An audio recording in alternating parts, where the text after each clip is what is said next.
Well, ladies and gentlemen, welcome back to the SKIMO Gold podcast. I'm your host, Travis Macy. You can find me at travismacy.com. Endurance coaching, keynote speaking, my books, and more. Boy, am I excited to bring you today's conversation. We've got a fantastic lineup. As always, Cam Smith coming in from Crested Butte, Colorado. And Cam is joined by a whole bunch of people behind USA SKIMO and the recent World Cup event. That is Sarah Cookler, Alyssa Erickson, Oscar Angeloni, the coach, Coach Oscar. I was so pumped to meet that guy, and Rory Kelly. Sarah and Rory are previous guests. Be sure to go back and check out those episodes. And a warm welcome to Alyssa and Oscar. We are talking today, and this is the reason we got you this episode as soon as possible. We are talking about the World Cup that just happened a couple days ago over the weekend. Solitude Mountain Resort. If you haven't seen this, go back, check out YouTube, and watch the coverage on the ISMF YouTube channel. It was fantastic. We had the live call from Nikki La Rochelle. Great job at Nikki, and the action was incredible. The sprint races were great. The mixed relay, incredibly exciting. The final B for the mixed relay, USA teams went 1 and 2. And in the final A relay, where, of course, in order to qualify for the Olympics, USA had to beat Canada. And we had Cam Smith and Anna Gibson racing. You've probably seen it. You probably know the results, but they won. Cam and Anna got the win, a World Cup victory, plus beating Canada for the Olympic qualification. It's huge. What a moment for those athletes, and of course for just SKIMO here in the U.S. It's awesome. I was so happy to be able to celebrate and reflect with this crew. SKIMO Gold brought to you as always by Redmond Relight and Camp. Redmond Relight, great electrolyte product. I mix it up in my soft flask day in and day out, out there doing the uphill training here at Monarch Resort. I also use it for running and cycling. I like to do one water bottle. I mix in a whole bunch of bulk maltodextrin for the carbs, and then throw in a little bit of Redmond Relight in that bottle. I usually do about 80 grams of carbohydrate with 300 to 500 milligrams of sodium. That's from the Redmond. And that keeps me going all day long. Making this at-home drink mix, it's actually an idea I got from John Gaston, a member of Team USA SKIMO. You can check out his interview on my other podcast, The Travis Macy Show. John put out a whole bunch of great fueling advice along with Josiah Midoff. And currently, that's how I use Redmond Relight. I also, every single day when I'm out there this time of year, with SKIMO, also with running and biking, I wear them literally pretty much every day. It's the Camp G Comp Warm. It's a glove that is thin, so your fingers are highly dexterous. You can do all the transitions and everything, but it also has a relatively thick and insulated mitten that pulls out over the glove. And I'm using those, every single time up and down Monarch. That mitten comes off on and off multiple times. When I get up in the wind and it's cold, I put the mitten on. When it's time for the transitions, I take it off, back downhill in the cold again, I put it on. Great product. That is the G Comp Warm by Camp. All right, folks, it's time to roll on SKIMO Gold. So pumped to celebrate the World Cup with these organizers and athletes and with you. However, one quick mention, last week on YouTube only, check it out, SKIMO Gold on YouTube. We had a YouTube special. This was an interview that Cam did with 4 incredible young athletes on Team USA. These are junior and under 23 athletes. So go to SKIMO Gold on YouTube. Check out that interview. It was from a training camp in Italy. These are incredible young athletes to hear their wisdom, their perspective, their knowledge. I was just so impressed. So check it out, SKIMO Gold on YouTube. Wow, what a pleasure and honor to be here today. It is Tuesday morning. We are 2 days after the end of the Ski Mountaineering World Cup at Solitude Mountain Resort in Utah. Huge event for SKIMO internationally, huge for SKIMO in the U.S. Very exciting results, and it was so awesome. I'll be brief. But I want to say again, just thanks to Sarah Cookler, Alyssa Erickson, Oscar Angeloni, Rory Kelly, and of course, as always, Cam Smith for joining today. An incredible lineup in terms of creating this event, carrying it out, managing all kinds of details. First, there wasn't enough snow, and then there was too much snow. They made it happen. And then Cam, of course, out there with the other members of Team USA, just racing hard and pulling through. In my own brief reflection before we get to kind of a whip around, because I want to hear from you guys about what it was like. But for me, watching this was just it was so special. I couldn't go because my son had a basketball tournament, but it aligned great. The live coverage, we had our very own Nikki La Rochelle doing the call for ISMF on the YouTube channel, and I got to watch Cam your race, the mixed relay A final. I got to watch it live from a coffee shop in Del Norte, Colorado, and like I was on the edge of my seat. And I heard before the race, Cam and Anna said, I thought it was interesting. They said, well, everyone else is way more nervous than us. All you guys had to do was go race, which I was like, Yeah. sometimes that's kind of cool as an athlete. It's like, well, all you do is go out and go as hard as you can. And like, what happens, happens. But I was so nervous. I was so excited. I'm like feeling it now. But I was into it and it was awesome. And, Anna went out hard. She had a great first lap. She was right in the mix, passed off to Cam. And then boy, that first climb and descent, Cam, you guys were all together. You're bumping, you're just, right in there with it, gaining on the Canadian athlete.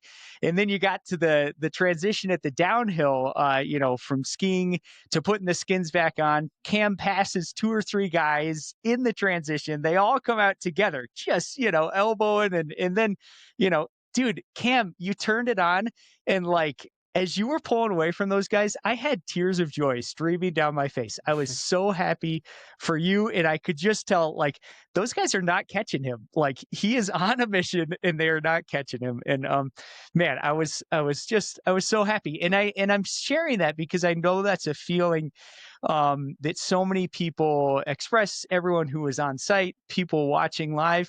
And Kim, I'm just happy for you, man, because you've worked so hard, you've persevered through the injuries, through all the uncertainty, and it came together, man. So I just want to say congrats to you, congrats to the organizers, to the team, and everyone on the team, whether they raced or didn't race, or we're in the finals or the heat. Like, it's a collective mission. So anyway, way to go. It was so awesome. I'm excited to see where it goes from here. Why don't we, Sarah, we'll turn it over to you. You've been, I think, in terms of the Olympic movement for SKIMO, like making this race happen, setting things up, facilitating experiences for young athletes to be in a position to do this. Like, you've played, probably a bigger role than anyone as far as I know.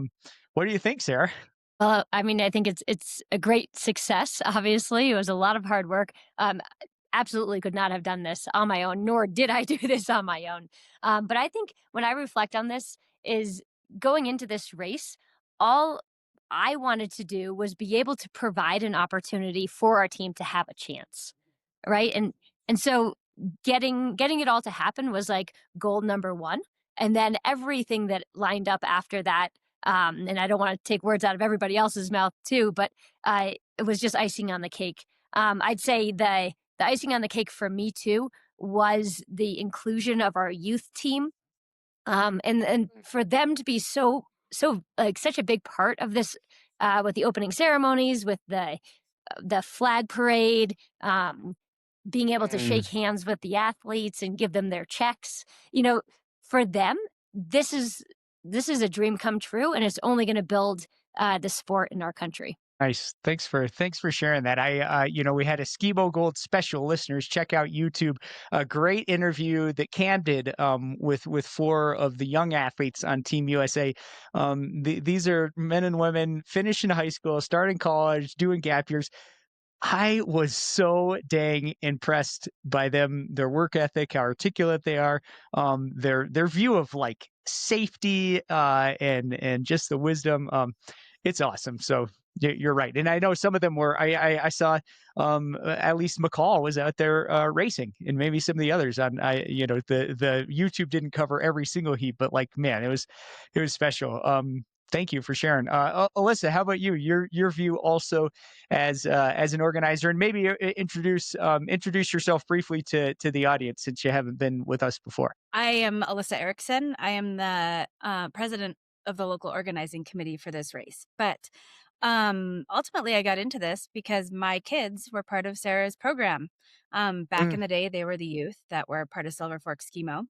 And gosh, I don't even remember, was it around 2020 when Chad and Emily Bracklesberg needed to hand off the Wasatch Powder Keg? And Sarah kind of gathered a group of Silver Fork parents and we're like, think we could do this? And we're like, why not? And so Sarah and I have been working together to put that race on for now a number of years, and that's kind of how I landed in this place. When I think back through this weekend, it was a masterclass in teamwork from every angle.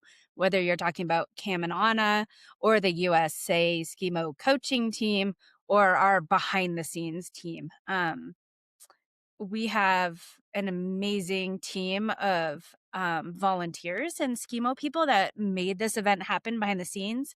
I want to pull out Jared Richards, who is really our third member of Sarah and I's team, and putting this together. He's our master of ceremonies, and Chad Bracklesberg, who's been part of SKIMO forever. And this is largely his dream of building SKIMO in Utah for the last 2 decades. mm, He was our course director, and I could just walk in on every morning leading up to this race and be like, where are we at in the course? Chad has that. I have complete trust in him. Where are we at in our ceremonies and the awards and the podium and the screen setup and the stage? And Jared would be like thumbs up. And I'm like, Jared absolutely has this. And just the trust in each one of my people, my race office director, Michelle Jacob, we good to go? We are good to go. I have complete trust. You just walk it out.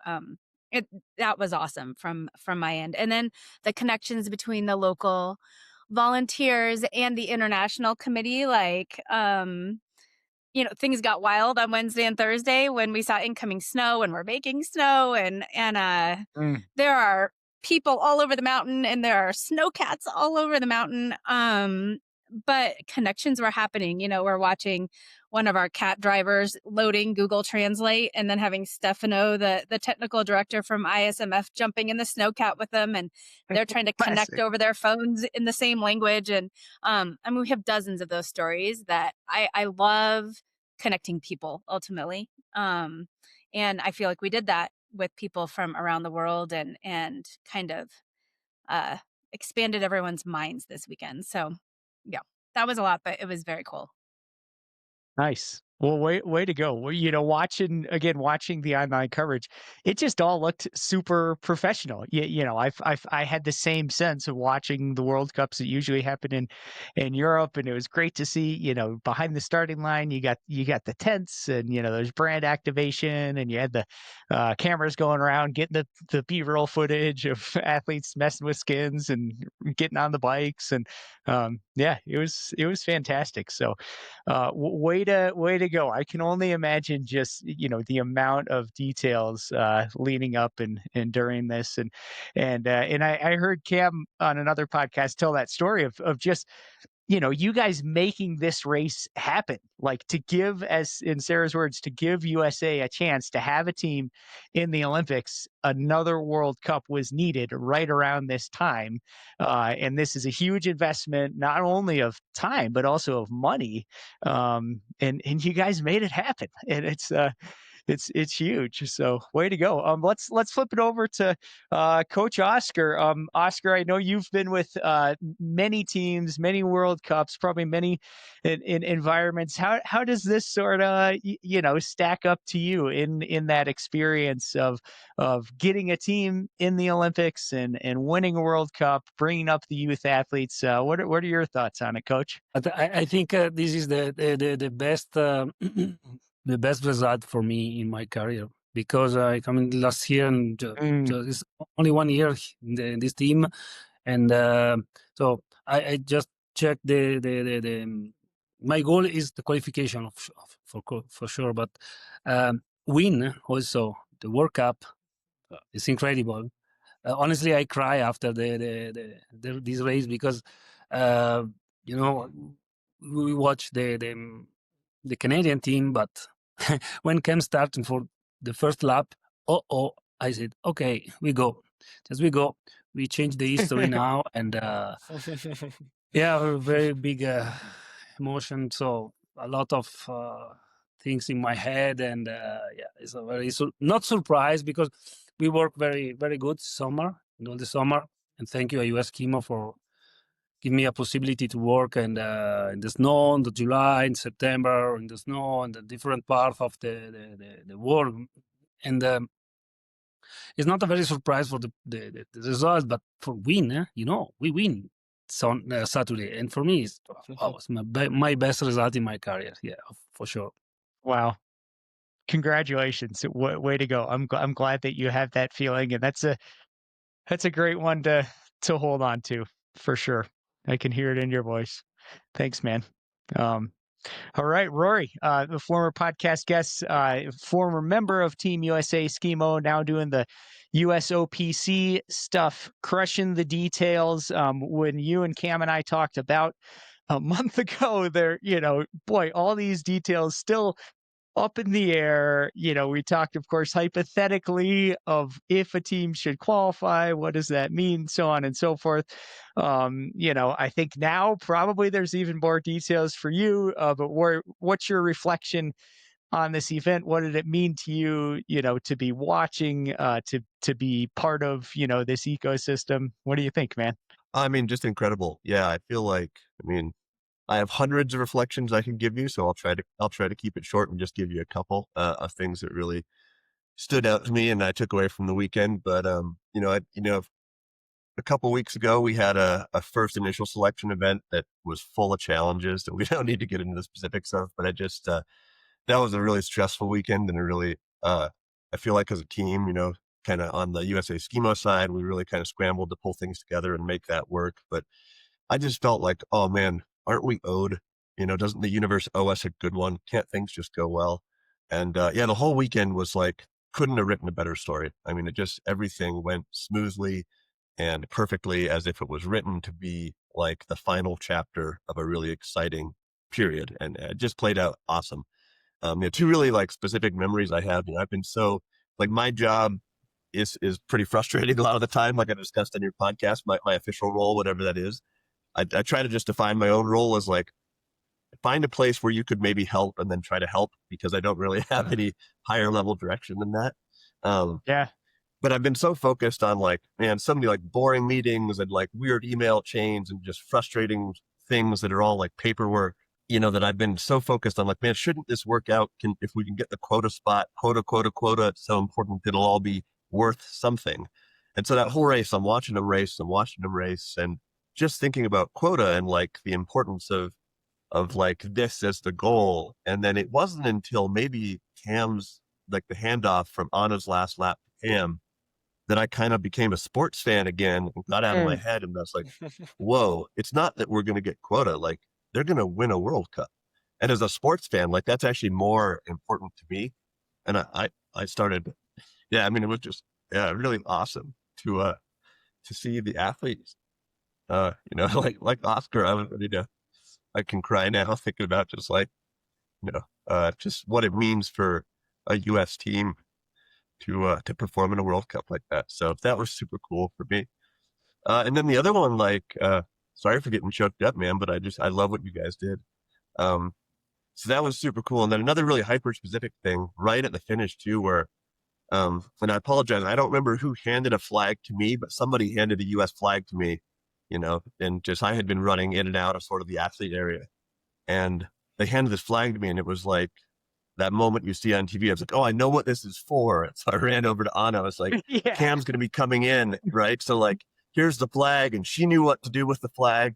And it was just like, again, I kind of zoomed out my body, and I wasn't even there anymore. It was like, I was like watching a movie, and everything just played out exactly like you would expect. Cam comes in for the victory. Anna has the flag, big hugs. And yeah, it was so cool. It was just like watching the perfect story. And I was super gratified because I just felt like so many people have tried so much to get that moment. Yeah. And yeah, we got it. And yeah, I just felt like everybody deserved it. So yeah, it Wow. was just rad. Man, thanks for sharing, Roy. And how cool that you had that moment of, okay, you're there as a professional, and then there's a shift. Now you're just a human and a fan and a friend. And I just, I could, you're there with our mutual friend, Joe Howdy Shell, and like, all these people who've like played a role. How cool, and Cam, that brings us to you, man. Like in life we work hard and we put ourselves out there and we prepare, and lots of times we do everything right and it doesn't quite come together, you know. And that's life, and it's okay. Like it doesn't mean we failed or something. Like that's just often the way it goes. And sometimes every once in a while, as a team, as a collection, as a country, like everyone goes in and it does come together. And like, dude, Cam, it was you. You and Anna were carrying the flag. Tell us, man, what do you think? Oh, thanks, Travis, and thanks everybody. What I've been thinking, listening to everyone else's perspective and what was on my mind going into this was that no matter how things went, like there was gonna be celebration from this and amazing memories and relationships, and that we were all gonna be thankful for this no matter how things went. And I knew that in the back of my mind that the reason that was true is because of the preparation that we put in. Like we to take on the challenge of hosting a World Cup, which is just an unfathomable amount of work and commitment from the team organizing it and the people that have to support it financially, logistics wise, and the effort that it puts in. And then to think about Oscar and all the work that we did starting a year ago and going into the summer and fall and the preparation that took, and then knowing what all the athletes did on an individual basis, like not Anna and I, but the entire team, and the way that boat was lifted from these dozens of perspectives. It's like we could have crossed the line with any result as long as Anna and I had given a good effort, which I knew was going to happen, that we were going to celebrate it no matter what, and that people would have gotten to visit the US and had this experience all together. And then things worked out the way they did, and it did become the Disney movie, and everything went from being this awesome journey that we were all on together to a lifetime highlight for so many people. And so what the kind of specific story that I want to share is that, like, everyone was dancing around and celebrating and having fun and being there, but then like as soon as things would quiet down, like I'm thinking of dinner that night specifically, like I sat down, had this plate in front of me, and then I looked around the room and just saw everyone hugging each other and high-fiving and being so excited, and looking at this room full of people and knowing that like because of the way we raced, like this made a difference in people's lives and the way that they'll remember this weekend forever. And then like the juniors, not necessarily the juniors on our team that we just talked about, but the Silver Fork SKIMO kids that Sarah's and Alyssa and everyone is coaching, that we're all out there and witnessed this happen and now realize that the sky is the limit for them, and that they would come up to us and we would chat, and I would hear about the practices that they've been up to the last 2 weeks. Like it's like those things changed because of the way that we race. And so to like give that gift to everyone, to those kids, to the people that supported me, to the people that supported the team, like just made it like, yeah, all that much more special. And like it went from being like, it was already the journey of a lifetime, like doing this with the team, and it went from the journey of the lifetime to the journey of a lifetime. And yeah, just just to experience this all with everyone will mean the world to me for forever. So yeah, I could talk about it all day, but let's pass it back to you, Travis. Yeah. Wow. Thanks for sharing, Kim. And how I think it says a lot about you that's what stands out to you, that collective meal and that team moment. Yeah, what great memories. And you're exactly right. Like any kid who's there watching you guys do this or watching it on TV, that's an impact. And that's awesome. And that's like, boy, talk about a motivation to perform or get the win, knowing that impact is bigger. That's huge. I want to hear a little more about the race itself, and let's not gloss over all of the races. Yeah, I again watching the ISMF, it was the relay Saturday, the sprint Sunday.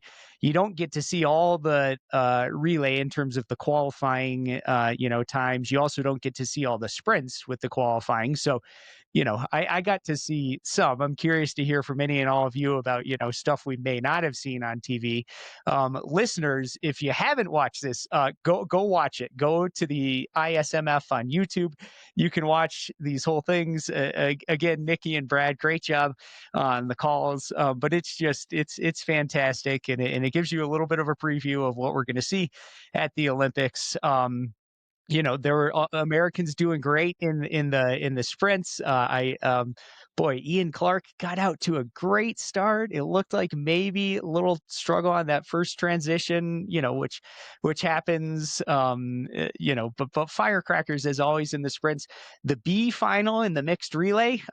What a battle there! Two American teams back and forth. Like kind of stereotypically, two of the older athletes on one team, the younger athletes on the other, head to head, and finishing 1-2, and like watching that, it was the first hint to me, like, oh my god, like U.S. could win the next race, the A final. Like, look how good the Americans look. So that was really cool, and then Cam on to the A final in the mixed relay. Give us a bit of the play-by-play, like, beforehand. I'm curious about the, that mindset, especially with you and Anna, where, you guys always seem pretty cool and together with it. Is that kind of how you were feeling, or did it feel like a bigger race than usual? Maybe the biggest race of your life so far? Like, how did that have you thinking? And then just, walk us through the race itself. Like, what happened out there? That Anna's first climb was super exciting because they were, again, banging around, getting, she's in position, she's pushed out of position, and like she did incredible for having not been in that scenario before to like hang in there. It was great. All right, I'm talking too much. Cam, tell us about it. Gosh, yeah, there's so much to say here, and I'm gonna try to get out some of my favorite stories, and then I can't wait to hear from everyone else. But let's maybe rewinding to Thursday and Friday. Was Anna and I prepping for the race and just chatting with each other, and there wasn't a whole lot that we felt like we needed to discuss. Like we got together Thursday and we just talked about how exciting it was to be in this position, and it's so new to both of us. Like obviously it's new to Anna, it's her first World Cup at all. And then to be in this position with these stakes and have a home World Cup is totally novel to me. And it's like Anna's sort of looking at me for guidance of like, so what do we do before this? How do we think about this? And I'm just telling her like this is just being in this position is such a win and a gift and a victory. Like so many people worked so hard just to give us this opportunity, and all they want to do is see us give everything we have. And what an amazing thing, right? Because that's something we can control. And then that sort of made us both feel really like loose and excited about the whole thing. And then Anna's like calm demeanor would reflect right back to me, and no moment is too big for her. And so like I would see that look in her eyes and just know that I had full trust in her being ready on Saturday morning, which made me feel so much better and able to focus on racing. And it was just like, yeah, such a cool lead up to the race, like, yeah, being a team. And then we came to Saturday morning, the day of the relay, and we both have our qualification legs, and I'm really, really focused on my warm up because like something that's important for me is to stay separate from the outcome of anything. Like anytime you're evaluating, like, am I about to win, or is fifth place realistic, or, oh, my partner did something good, my partner did something bad, or I did something good, or I did something bad. Like anytime you're evaluating the outcome, it's a distraction from executing what you're trying to do. So I didn't watch any of Anna's race. I heard on the loudspeaker, new fastest time of the day, Anna GIBSON. So I knew in the back of my head, like, okay, great. Like she's in position. She's on fire today. Like I know we're good to go. And then all I said to her in the tent was like, great job. I knew you had it. Like, talk to you again later. And she knew that I was focusing on my race. I go out and have the fastest time of the day too. And Oscar comes up to me and says like, okay, combined, like we are number one, like we had the top qualification time. And I think he was sort of looking for a reaction out of me, like, pretty cool, huh? And I just like gave him a thumbs up and looked back down at my bike and was like, yep, like, of course, like we're moving along, we're moving to the next thing. And then we both go up to the indoor space, like the second floor of the lodge, and I'm getting some PT treatment, and Anna's just hanging out, and she's like, so like, yeah, pretty great, huh? And I'm like, yeah, I mean, this is exactly the way that we both prepared for. Like we have this, we know what we can do. And Arno Liatha, who was on the Swiss team that was third in the A final, and then he was second in the sprint, the next day came up to me and was like, wow, like he asked me what I had for breakfast that morning and then told me like, you guys look great, like you totally have it. And I put my fingers in my ears and was like, I'll talk to you later, Arno, like it's not important to me right now, like and he just kind of looked at me and laughed and like knew that we were, yeah, in a good position and good mindset and everything.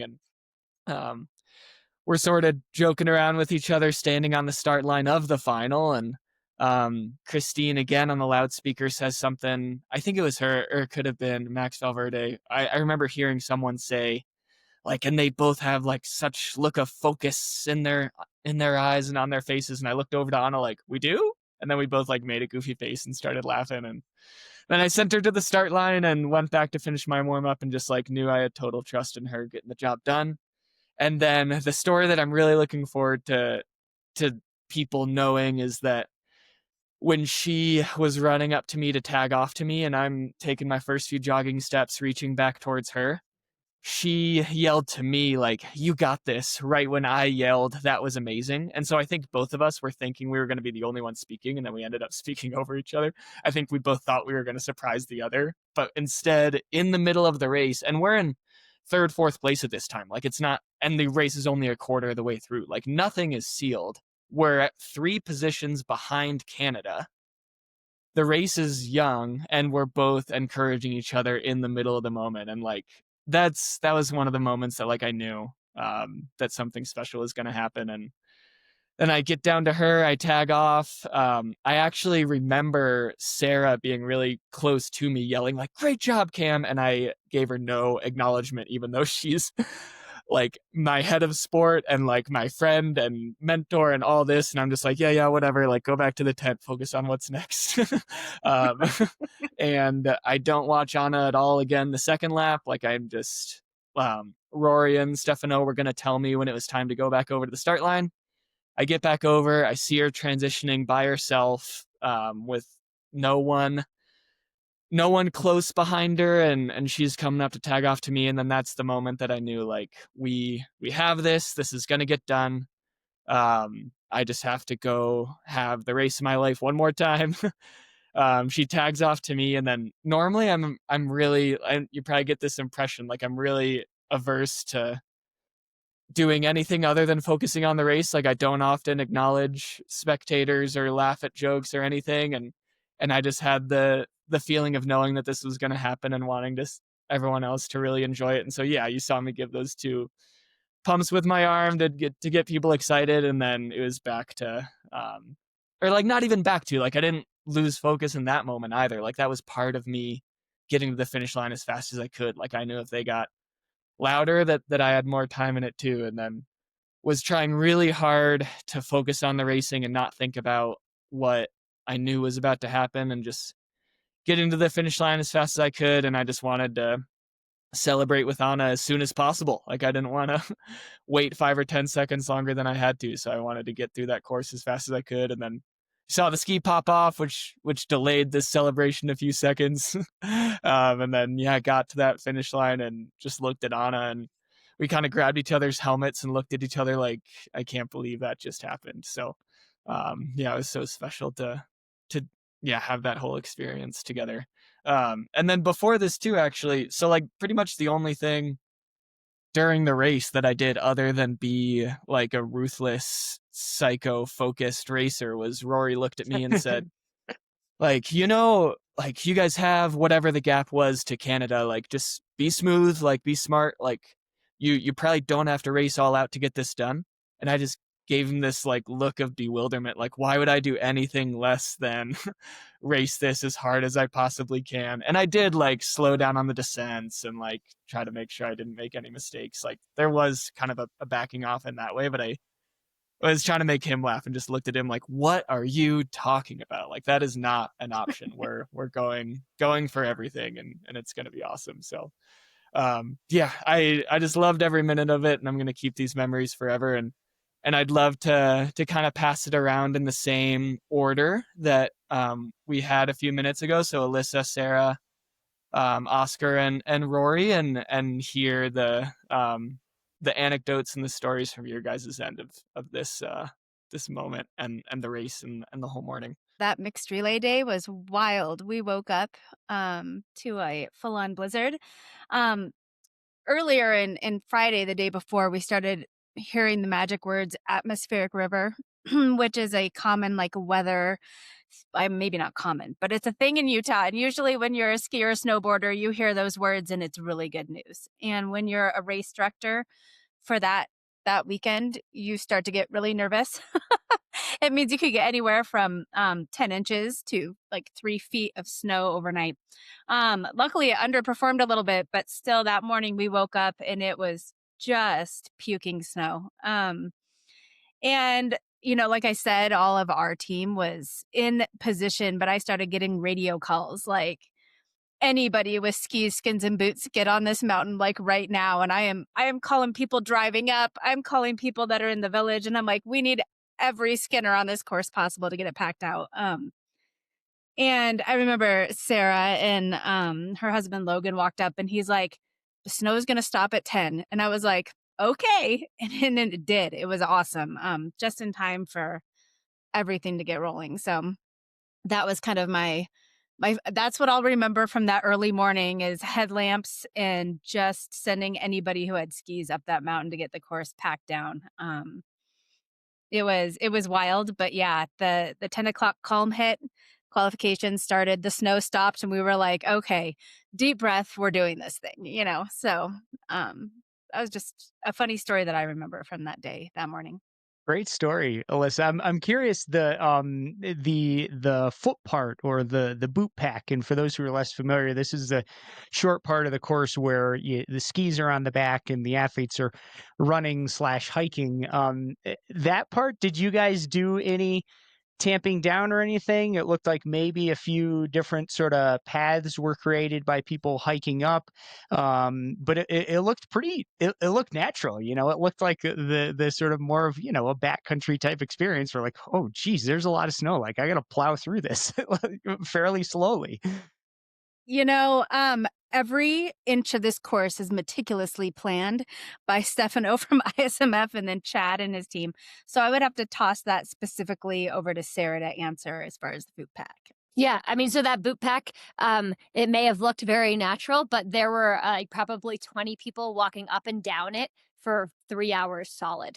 And so I don't know how it felt once you got to the race, but I can promise you there were thousands and thousands, like over 10,000 steps put into that morning.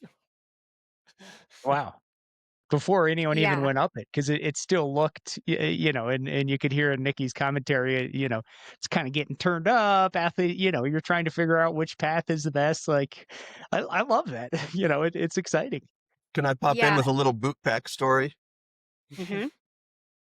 So a specific boot pack memory since we're talking about it. So I'm staying in a house basically with some other Summit County folks that we're out to be race fans. But so Nikki's husband, Brad LaRochelle, was staying with us. And then Mark Koo, who's like the promoter, one of the local promoters here in Colorado and some other races, Rocky Mountain SKIMO. And so Brad and Mark and I went out early just to help see, like, can we skin around the course? What do they need? What can we help with? And we were kind of skinning around the course, like the first climb, first ascent, we're in pretty good shape. We got the second climb, and the diamonds definitely need some more packing, some sidestepping there. And then, Brad, Brad and I were starting to do the boot pack, and I went off to work on the skin above the boot pack because that was still pretty narrow, and I wanted to sidestep the sides and make the racing line a little wider there. And Brad comes up to me and he's like, "Hey, I think this boot pack, because the snow, we had gotten a significant amount of snow, right? And it was the plus side of having that much snow, the kind of snow it was like the best course making snow you could hope for. There was so much moisture in it, so you would pack it down and it would get firm really quickly. But there was so much on the boot pack that, like, the steps they had kicked in the night before were sort of covered and collapsing. And Brad comes up to me, he's like, "I think the boot pack actually needs to be sidestepped before we put new steps in it."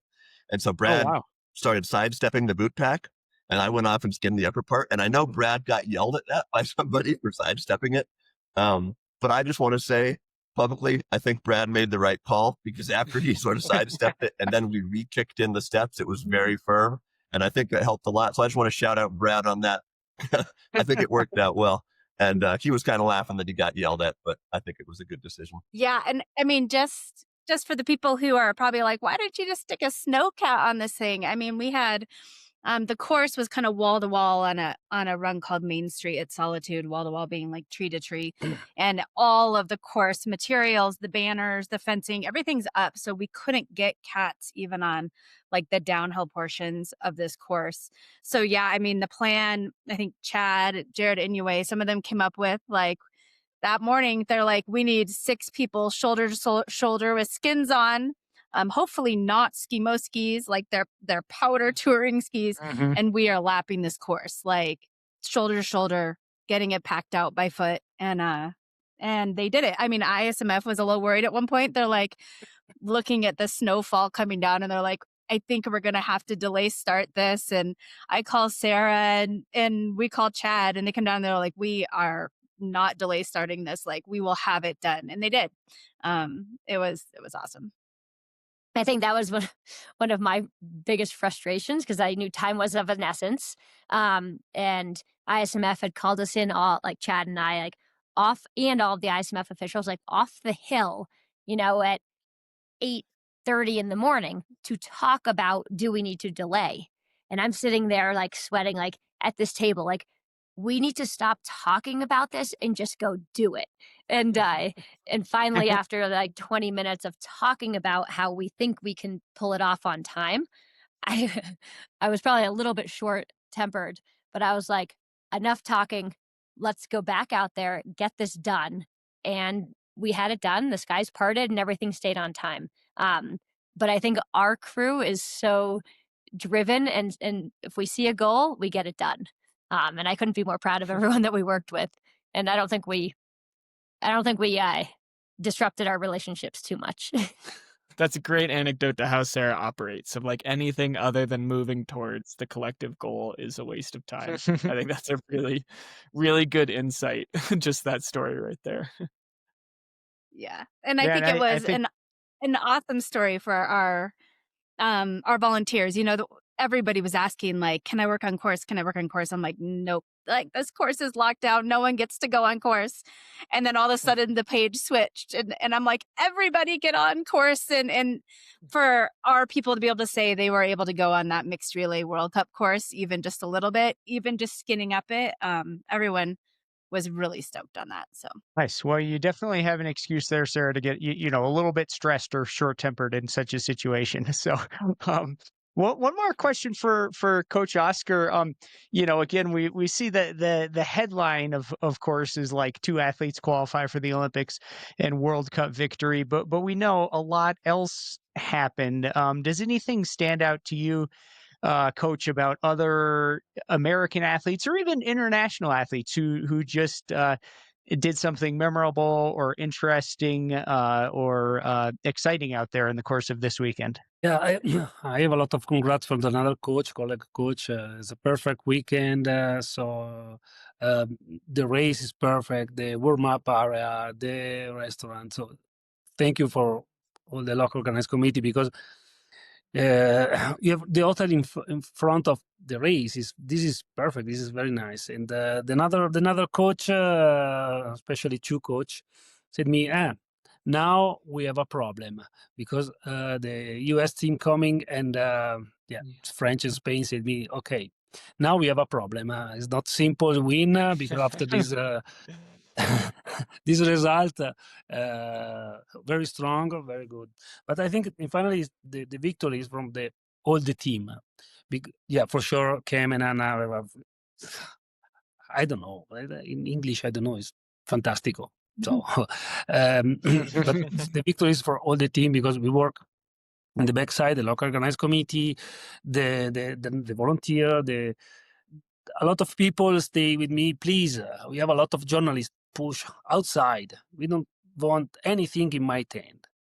Zero. I don't speak so much with the athletes before the race, because the athletes focus in the race. Just to watch the highs is perfect. It's okay, but it's not simple. We have a lot of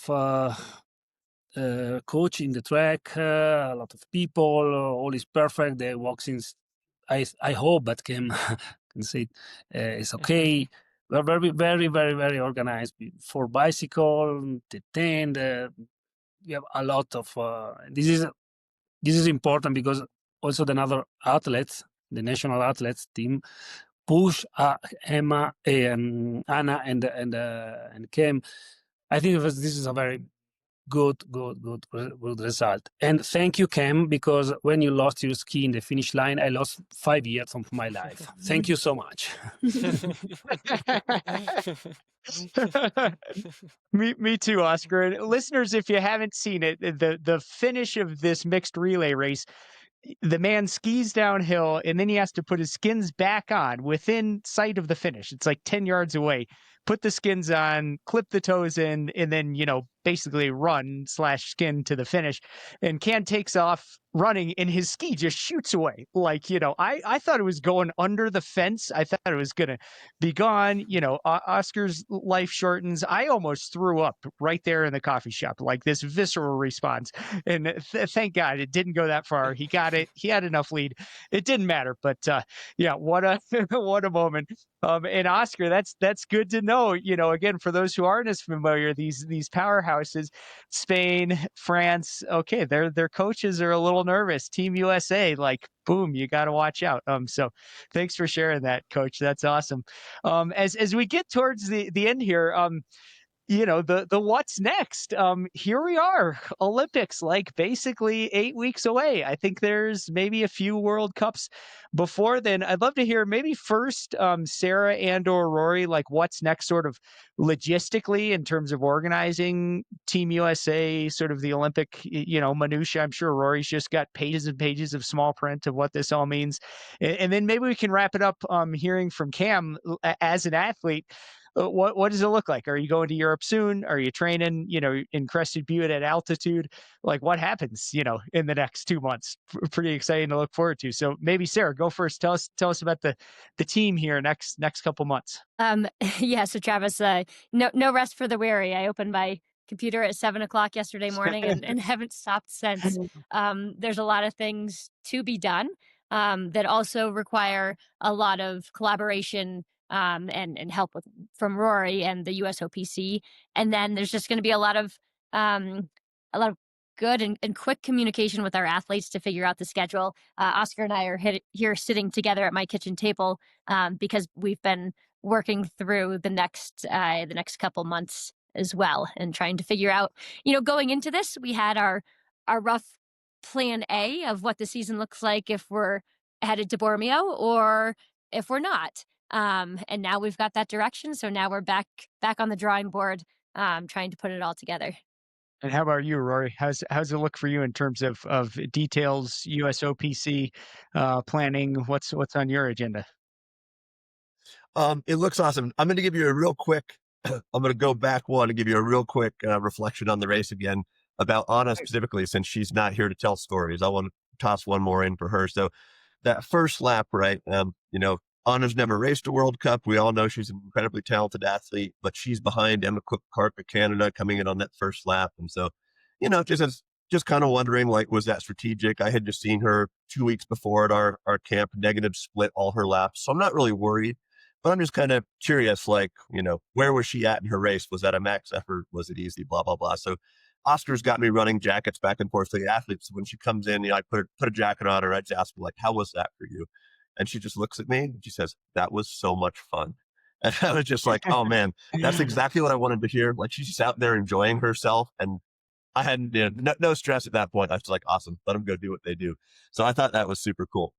And then, on what's coming up, I think it's interesting because I've kind of seen the list of some of the things that are immediate next steps, and it's a big list, but I've never been through this. Sarah's never been through this. So I think we're going to learn and discover as we go. I know that things are happening quick, which I like. It might be a little stressful for Cam and Anna to have like 1,000 things flying at them at once. But I think actually USOPC so far looks like they're being really responsive and trying to make sure that the things that need to happen quickly are happening quickly and not roadblocked. So it's going to be a lot to do, but I'm pretty confident we're going to get it done. And I'm looking forward to getting it all done and getting an opportunity just to watch the athletes go back and do their thing again, because that's kind of what the whole thing's about at the end of the day. Oh, thanks for sharing that. Yeah, and for sure, big shout out to Anna. In addition to the other athletes, but yes, watching Anna race, it does seem like she's an athlete who has fun and joy out there, and often that ties in with going fast. And Rory, just brief reflection on that. Last time you, Cam, and I talked, you had proposed this sort of chicken and egg thing, like what comes first, like sort of U.S. support or getting an athlete to the Olympics, but you need that support in order to make it happen. Well, hey, it's happened. Like, athletes have qualified for the Olympics, and yes, great to hear that there's more sort of responsiveness, from the non-SKIMO side of the Olympics. So that's awesome. All right, Cam, wrap it up with you. What does it look like? Again, I know you're in Colorado now. How long are you staying? Do you go to Europe and then just stay through the Olympics? What other races do you have? Maybe some of this is in flux, but what do you know? Yeah, I'm gonna follow Rory's lead a little bit and backtrack and then answer your question, Travis. So, one of the, like, just speaking to what Oscar said about this being a team victory, like, first of all, no country from anywhere had ever gone 1-2 in the B final, followed that up with winning the A final. And so we're looking around on Saturday evening and people are getting ready for the sprint and just like looking around and realizing like we've made history and the team's on fire. And like there was not 2 athletes that had a breakthrough day. There was all 6 of the athletes on the course with the US uniform on went 6 for 6, having amazing performances. So like there's something going on with the team. There's something to this home field advantage. Like, let's ride this tomorrow and enjoy it and like make the most of this moment. And then the sprinting team realized that and went out, and we had 5 women and 4 men in the heats, which is also history making for our country. Yes. I don't know off the top of my head what the highest number we've ever had is, but I know that it is far less than 9. Maybe we can figure that out one of these days. But like we again made history for our team the next day. And so then Sunday night, talking with Oscar, it's like he's sort of deflecting it back onto Griffin and I, that the 3 of us were having just an informal chat more as friends than coach and athlete. And he's saying like, this is like, everyone worked so hard to make this happen and all the athletes did all the work, like, as we're trying to thank Oscar. And it's like, Oscar, like, yes, it's true that the athletes go out on the snow in the gym and train really hard to make this all happen. Like, yes, we have to make the steps to get this work done. But when 15 athletes all make massive strides together at the same exact time from the same team, That's not a coincidence. That's not 15 athletes making breakthroughs. That's our coaching and our federation support, and this, again, rising tide lifting all of us together. And it's like the most obvious example there could possibly be that the team is improving rapidly, and that the coaching and waxing and federation support from the federation and being at home like makes a world of difference. Like, again, it was every single athlete on the course had a breakout day. Like, that's not a coincidence, and that's not attributed solely to athletes being focused on what they're doing. So we were having fun sort of celebrating that team victory again. And I think an insight for people outside of the team that I think they'll find interesting, and I hope I don't get in trouble for this, is we were talking on Thursday night about our strategy for how to attack the relay, 'cause we have these 3 strong teams. We're like focused on myself and Anna, but we have 2 other really strong teams in case something were to go wrong. And we have a meeting with all the racers, Oscar and Sarah and some of the other athletes, and talking about how to strategize the qualification in particular, right? Because for us to qualify for the A final, we also have to be ahead of those other 2 really good teams. And in my mind, Saturday was going to come down to a 5-second or less ski throw. Like, I was prepared for a razor thin battle to the finish line. And what a lot of other teams do is take their qualification runs easier so that their top team can make it through with a little bit more energy. And I'm sort of advocating for, like, this seems like a situation where, like, we should be behind one team. Like, that's my opinion. What does everyone else think? And I was outvoted, like, whatever to 1 or whatever to 2. Like, it was pretty clear everyone was focused on having all 3 teams race. And the logic there is that we have a backup in case Anna and I have something go wrong, which makes a lot of sense. But then in my mind, it's like, well, nothing's going to go wrong. Like, I'm going to get the job done. And then so it's really interesting in retrospect. Like, in the moment, I'm like, I don't think we should be doing this. I don't think we should have B final teams. Like, yeah, it'd be great, but like, we need to stay focused on the goal. And then because we did it the way we did it, we had the B final teams go 1-2 and won the A final. So it's like, we sort of like we knew that opportunity was there, and that it made us stronger to have 3 teams, and that, yes, then we do have backup, and we have people racing in the B final and showing what the team's capable of. And it's like, I'm sort of just pointing out like how wrong my opinion was on Thursday, of like, because we played it the way we did, we had 3 teams go undefeated. Like, then we were getting ready for the sprint and like talking about how, like, man, the team's really fired up right now. And like, no US team has lost this World Cup season yet. Like, we had 3 teams not get beat by anyone on the course. So it was just like a really cool moment. And I just bring it up so that people can like sort of get an idea of like what was going through our minds strategically at that time. And like, because we didn't go with my suggestion, we had this historic day and everyone got to be pumped up about it, which I think is really cool. Let me ask you one quick question about it. And just again, for the listeners, that B final, one of the teams was John Gaston and Jesse Young. Jesse's a previous podcast guest. And then on the other one, Griffin Briley and Haley Hafman. We have an interview with Griffin as well up already. Hopefully more to come. But it was a fantastic race, and, you know, came down to that final climb.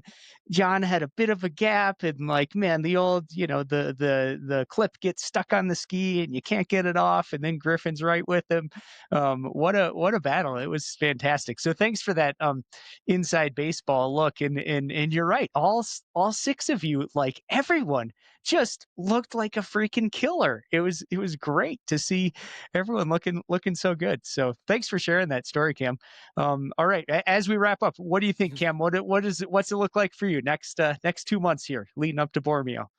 Yeah, thanks. Yeah, it's like, and that B final lifted Anna and I up too. It's like we saw our teams go 1-2, and that just added more and more to the confidence, and then more and more to the confidence for everyone racing Sunday. So like, it's so cool it worked out that way. And then now we're here on Tuesday post World Cup, and I've spent a lot of time saying and believing that like, we'll focus on post Solitude after Solitude's over. Like, there's so much undefined about our path that I had put so little thought into what December and January will look like. And on Wednesday before the race, we're doing a piece with CBS, Griffin and I, and they're interviewing us, and this is going to air in January sometime.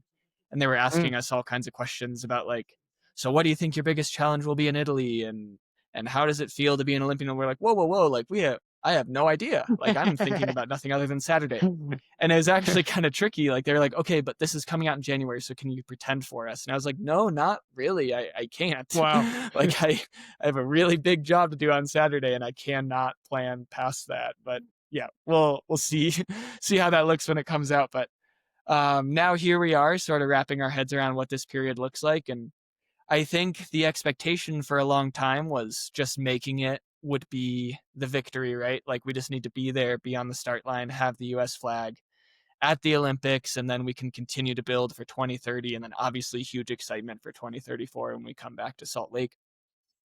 And it's the anticipation in that way was sort of like when we get past qualification, like the rest is all gravy, like the rest is easy, like our battle is over.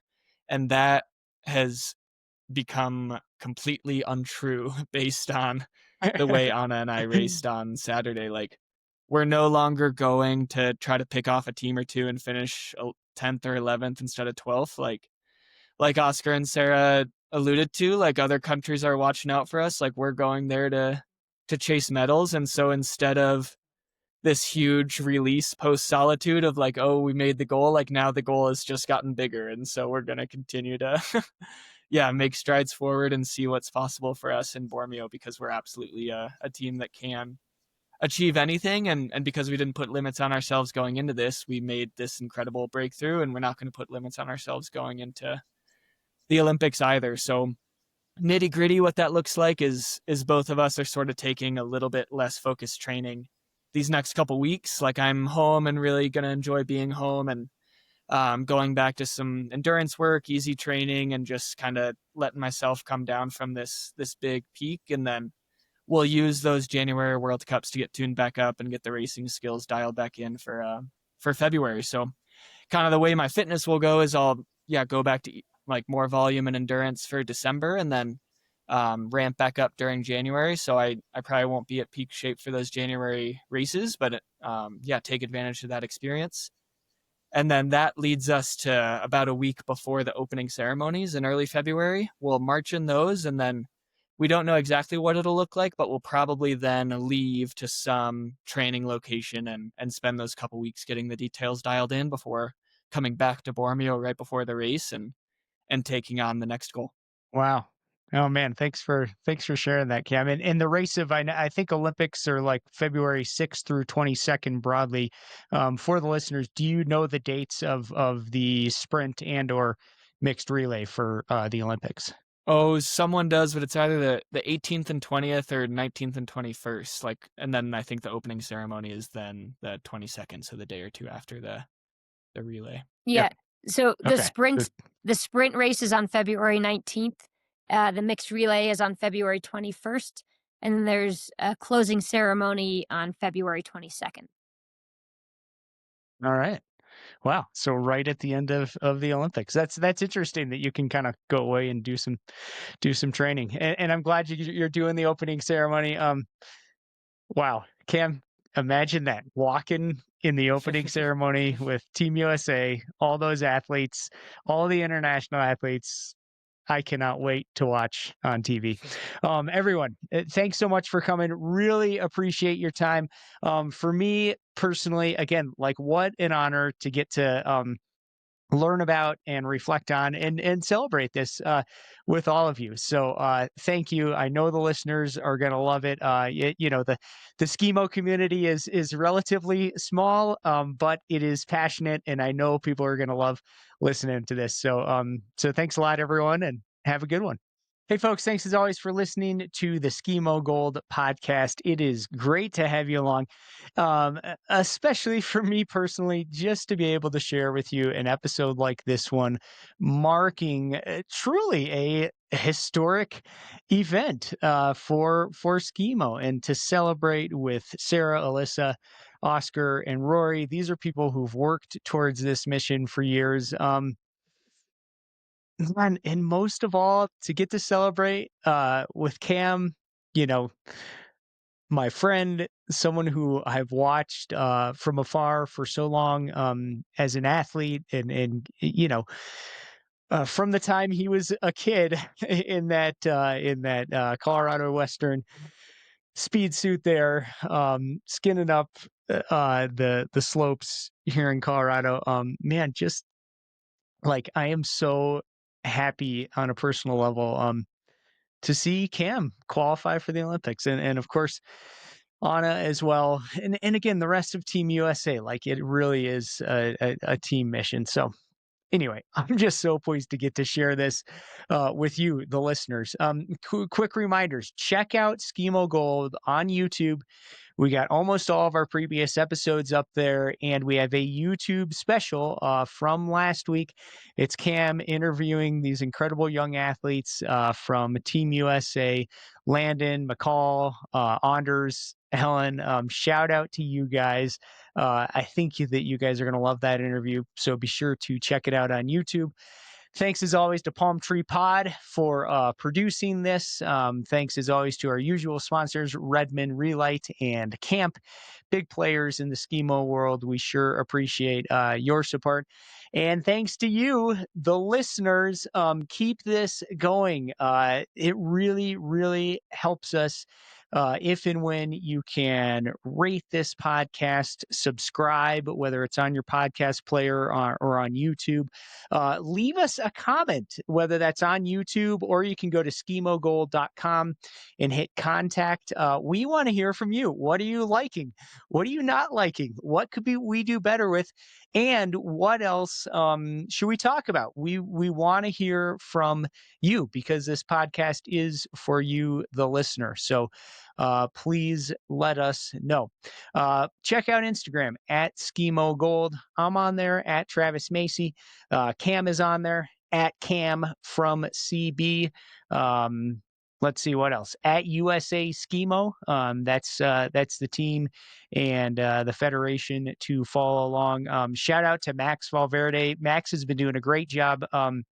With that USA SKIMO Instagram, bringing some dynamic videos with highlights and stuff like that. So be sure to check that out and follow Max's personal account as well.